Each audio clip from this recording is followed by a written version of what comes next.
Dobrý den, já jsem si připravil jednu z mých her, na který v momentální době pracuju.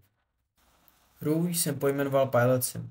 Cílem hry je letět nad horama, ale žádnou netrefit. Nyní vám ukážu krátkou ukázku ze hry.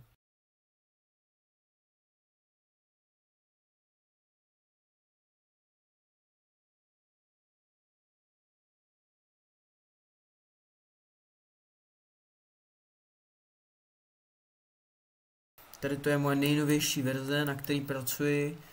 Hru vytvářím v Unity. Generování terénu funguje na principu heatmapy.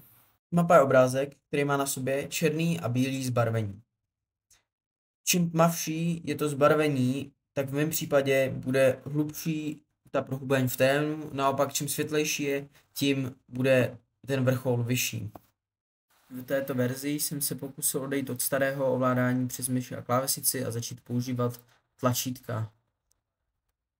S touto verzí jsem také chtěl začít podporovat mobilní zařízení a proto jsem začal vyvíjet tlačítka pro ovládání letadla.